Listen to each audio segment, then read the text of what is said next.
Bismillahirrahmanirrahim. Assalamualaikum guys, salam sejahtera. Alright, so ini merupakan 5 faktor kenapa manusia ataupun kenapa kita gagal dalam kehidupan. Alright, so kenapa saya pilih topik ni berlainan sikit kan dengan sebelum-sebelum ni, tapi saya juga memerlukan feedback daripada kalian semua. Okey tak kita buat sharing-sharing santai-santai macam ni kan? Kalau kata okey, jangan lupa untuk komen kat bawah.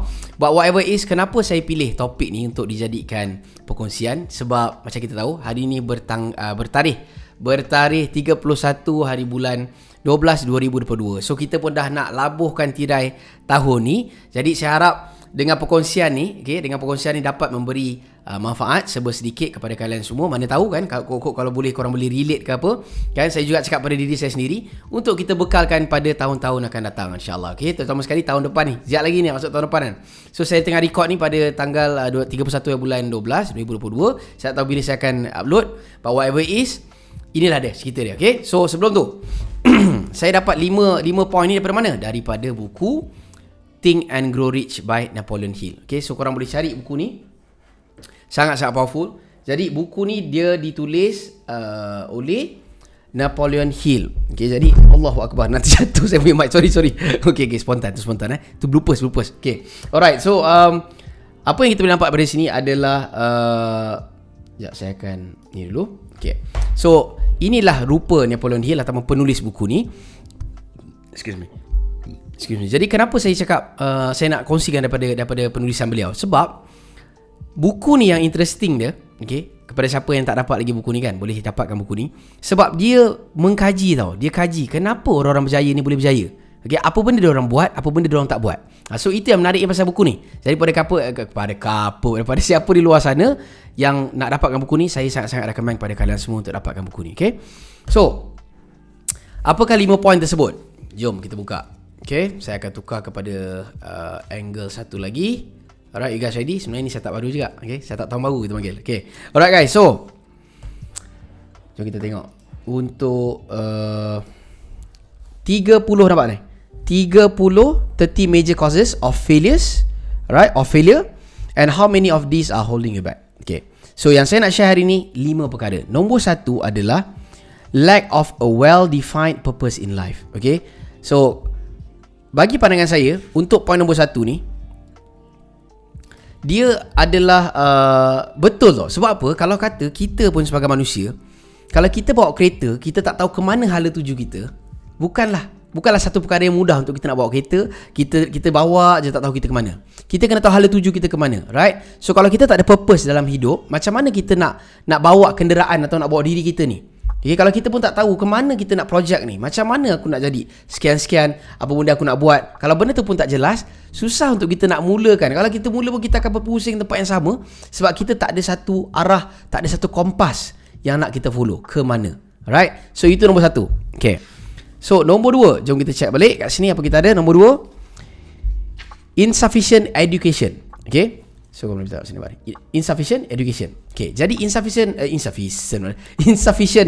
education ni, bagi pandangan saya benda ni sangat-sangat betul. Kepada siapa yang bernasib baik, kalau kita tak ambil konteks bernasib baik pun, kalau kata dia belajar tinggi, belajar sampai degree dan sebagainya, which is good. Alright, benda ni memang sangat penting. Education is very important. Tapi education tidak terhenti hanya di Menara Gading, ataupun tidak hanya terhenti di universiti, tempat-tempat berpelajaran tinggi. Tidak. Pelajaran ni ataupun education ni, dia akan sentiasa berjalan sampailah bila-bila. Untuk kita sentiasa belajar dan tidak merasakan kita penuh. So bagi pandangan saya, education ni dia tak boleh berhenti hanya sekadar di situ. Sebagai contoh, ada satu fakta ni, dia memberitahu ada satu amount percentage yang sangat-sangat tinggi tau, iaitu orang selepas dia dah habis belajar, lepas pada dah graduate dan sebagainya, dia terus stop untuk membaca. Kita sebagai seorang manusia, bila kita stop untuk ambil ilmu baru, itu sebenarnya satu problem yang sangat besar pada diri kita. Sebab apa? Kita akan stick dekat level yang sama. Pengalaman is very good. Pengalaman pun satu perkara yang sangat-sangat penting. Sebab apa? Kalau tak ada pengalaman, kita susah nak ada specialized tu kan. Alright, macam contoh kalau kita pergi hospital ke apa, specialist untuk sesuatu bidang tu datangnya daripada pengalaman dan juga ilmu dia. Kalau ada ilmu saja, Alright, tak ada pengalaman pun problem. Dan kalau ada pengalaman saja tak ada lagi penambahan ilmu baru pun akan problem untuk nilai kita sendiri. Alright, jadi saya harap perkongsian kita membawa manfaat pada korang semua lah kan. So korang rasa okey tak? Kita sharing macam ni kan. Santai-santai sampai-sampai macam ni. Okay. So education ni dia tak boleh stop. Insufficient, kekurangan education, kekurangan ilmu. Kita kena sentiasa gali ilmu baru.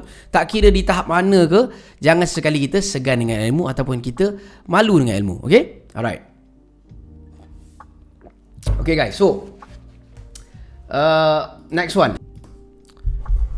Kita baca kat sini, tengok lack of self-discipline. So nombor 1 tadi adalah kita kekurangan apa? Kita kekurangan purpose. Alright, kita lack of purpose. Kita tak tahu ke mana hala tuju kita ni dalam hidup ni. Alright, so itu adalah first. Nombor 2 tadi adalah mengenai apa? Mengenai kita punya education. Kita dah rasa macam malas-malas ataupun kita dah tak nak lagi nak gali ilmu, dah penat ke apa kan. So that is why kita kena sentiasa belajar. Nombor 1, dapatkan kita punya purpose. Nombor 2 adalah kita punya apa? Kita punya education. Nombor 3 adalah mengenai lack of self-discipline. Bagi saya disiplin ni sangat-sangat penting sebab saya banyak belajar benda daripada industri pasaran kewangan ataupun financial markets. Tak kira lah you stocks trader ke, index ke. Macam saya lebih pada index dan juga metal, commodities. Tak kira apa saja kan. Dan saya juga boleh relatekan benda ni pada bidang-bidang lain lah kan. Iaitu dia disiplin ni bukan hanya sekadar dalam satu bidang. Semua perkara memerlukan disiplin. Okay, dan saya juga boleh relatekan benda ni dengan salah satu buku yang saya baca iaitu Atomic Habit. Buku tu bagi tahu tentang untuk kita nak create self-discipline ni, ianya juga memerlukan bukan sekadar goal, tapi ianya memerlukan sistem di belakangnya. Dan kita kena stick dengan benda tu. Persistence. Okay, kalau kata kita ada perasan tak kadang-kadang kita buat satu benda sekejap dan kita stop. Kita tak ada fire dekat situ, kita rasa burn out ke apa kan. Walaupun saya tidaklah begitu satu fan untuk burn out ni, tapi bagi saya perkara ni sebenarnya kalau kata kita tak buat lah, katakanlah kita tak buat kita punya plan yang kita nak buat, sebenarnya ada dua perkara. Satu bagus, satu tak bagus. Bagus adalah kita dah awal-awal dah tahu benda tu tak kena dengan kita.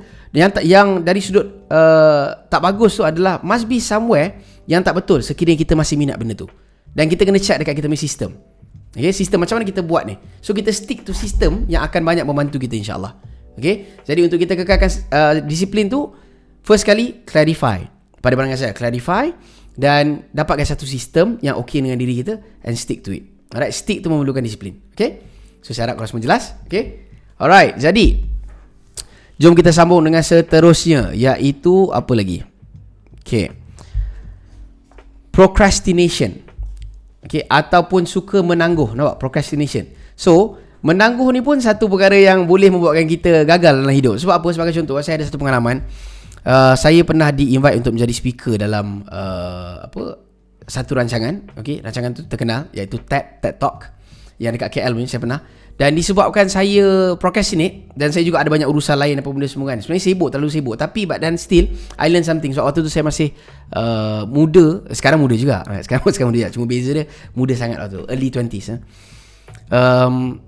Saya terlalu sibuk dan saya tak betul-betul manage my time and everything. Okay, I can say it's my fault dan saya belajar daripada kesilapan tu.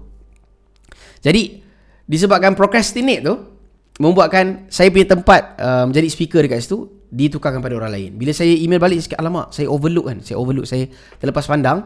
Jadi macam mana kita nak proceed kan? Rupanya dah ada orang lain yang gantikan tempat saya waktu tu. Okay, but tak apa, right? Saya learn a lesson, a very powerful lesson. Kalau tak, saya akan memberi top. Itu adalah point seterusnya. Okay, jadi kita ada berapa point ni? Kita ada 4 point. Dan nombor 5, okay, nombor 5 iaitu, nampak ni kat sini, lack of persistence. Okay, so persistence ni saya percaya dengan satu kata-kata lah kata-kata mengenai dia macam sebuah falsafah lah, iaitu mengenai batu. Okay, batu ni dia boleh terbentuk bukan hanya disebabkan satu hentaman yang kuat kepada dia sekali. Alright, dia bukan sekali yang kuat kemudian dia macam tu je forever, tak. Batu ni dia boleh lekuk disebabkan persistency ataupun satu perkara yang konsisten. Dan konsisten hentam dia tu adalah apa? Air.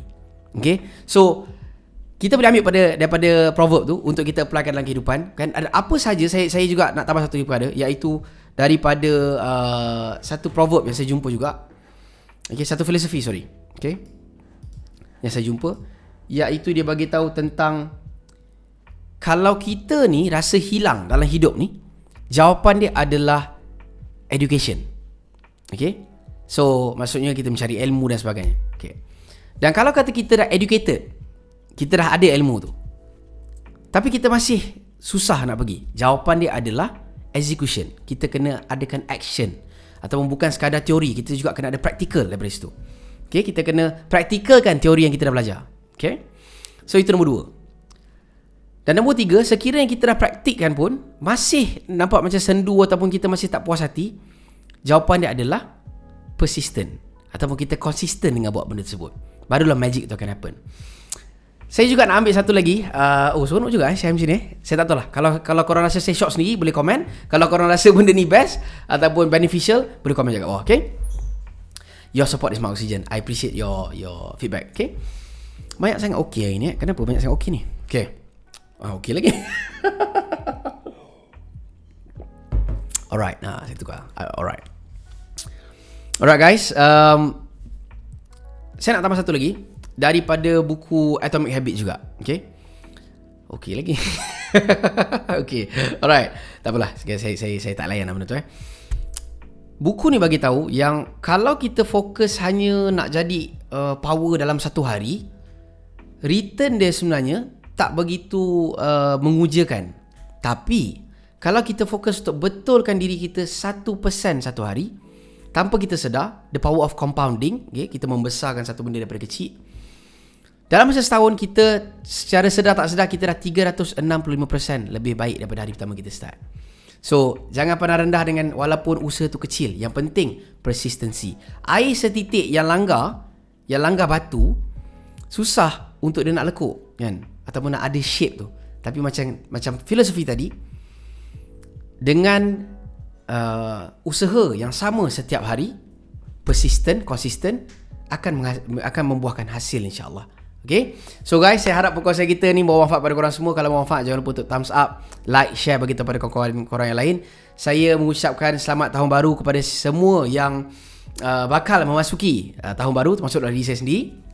Okay, Happy New Year guys. Semoga tahun baru ni memberi cahaya, memberi peluang, memberi apa sajalah sukses yang lebih hebat kepada kita semua, insyaAllah. Jadi dengan perkongsian kita ni, harap bermanfaat pada korang semua. Kalau ada salah daripada diri saya sendiri, kalau ada yang baik, itu semua daripada atas. You guys take care. Assalamualaikum and adios. Keep in touch.